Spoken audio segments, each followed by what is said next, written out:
Mummy, आप मेरी पत्नी को बिगाड़ रही हैं।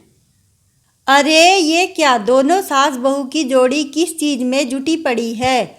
शोभित ने ऑफिस से वापस आकर घुसते ही निधि और तरु को एक साथ एक ही मोबाइल मतलब तरु के मोबाइल में व्यस्त देखकर कहा, जरा चुप रहो थोड़ी देर, हम लोग जरा बहुत जरूरी काम कर रहे हैं।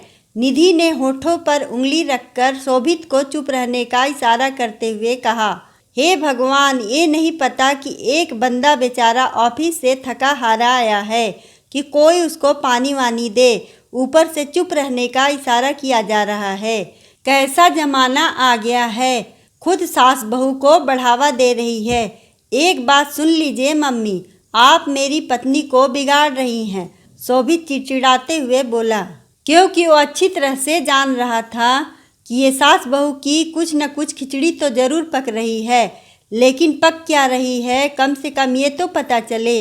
शोभित, इतना विचलित क्यों हो रहे हो, अभी दे रही हूँ पानी। इतना कहकर तरु ने जल्दी से शोभित को पानी दे दिया और फिर घुसकर निधि के पास बैठ गई।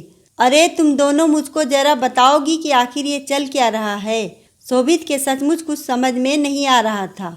बस 2 मिनट और रुक जाओ, फिर सब कुछ आराम से बताती हूँ। निधि ने शोभित को शांत करते हुए कहा, बस मम्मी जी, अब सब हो गया। ये कहते हुए तरु और निधि ने ठंडी सांस ली और शोभित को उन दोनों के चेहरे से लग रहा था कि उन लोगों ने सचमुच किला फतह कर लिया। चलो तरु बेटा, अब फटाफट चाय बना लाओ, क्योंकि अब तो मेरा मन भी बड़े जोर शोर से चाय पीने को हो रहा है।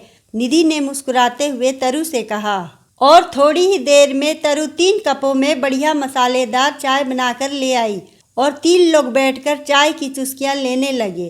अरे मेरी अम्मा, अब तो कम से कम बता दीजिए कि आप लोगों के दिमाग में चल क्या रहा है और आप लोग किस काम में जुटे पड़े थे।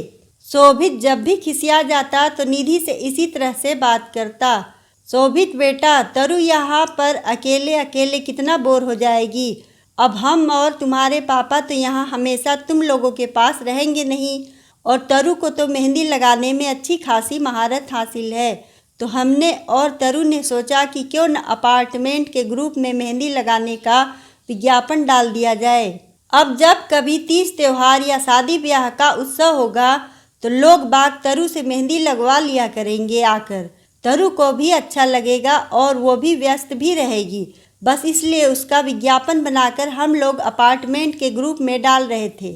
निधि ने अपनी बात रखते हुए कहा, असल बात निधि, इस अपार्टमेंट में बेटा बहू की शादी के बाद उनके साथ पहली बार रहने आई थी और लोगों से थोड़ा बहुत जान परिचय भी होने लगा था। बस तभी निधि ने तरु के साथ मिलकर ये योजना बनाई। तरु तो ये सुनकर सचमुच बहुत खुश हो गई कि उसके हुनर को एक पहचान मिलेगी और वो भी इसी बहाने व्यस्त भी रहेगी। आप क्या सोचती है, कितना बड़ा अपार्टमेंट है जिसमें 200-250 फ्लैट हैं, वहाँ कोई मेहंदी लगाने वाला नहीं होगा। शोभित फिर से चिनकते हुए बोला। शोभित, हम लोगों ने अपार्टमेंट के कई लोगों से बात करने के बाद ये विज्ञापन डाला है। उन लोगों की बातों से पता चला कि यहाँ पर अभी ऐसी कोई सुविधा नहीं है और अगर आप ये काम शुरू करती हैं तो आपको अच्छे खासे कस्टमर मिल जाएंगे। इस बार तरु ने अपनी बात को समझाते हुए कहा, हाँ मिल गए कस्टमर, देखना कोई भी नहीं आएगा।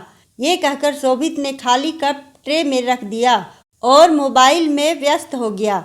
लेकिन तरु उसकी बात से थोड़ी मायूस सी हो गई। अरे तरु, तुम इसकी बात पर बिल्कुल भी ध्यान मत दो, ये शुरू से ही ऐसा है। निधि ने तरु का मायूस चेहरा देखकर कहा। और सही बात, किसी का भी फोन नहीं आया। अब तो सचमुच तरु दुखी हो गई।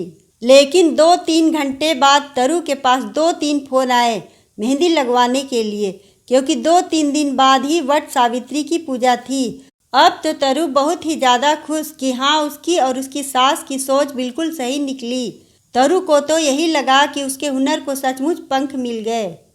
अगर आपको हमारी कहानी अच्छी लगे तो वीडियो को लाइक करें, चैनल को सब्सक्राइब करें और कमेंट में बताएं कि आपको कहानी कैसी लगी। धन्यवाद।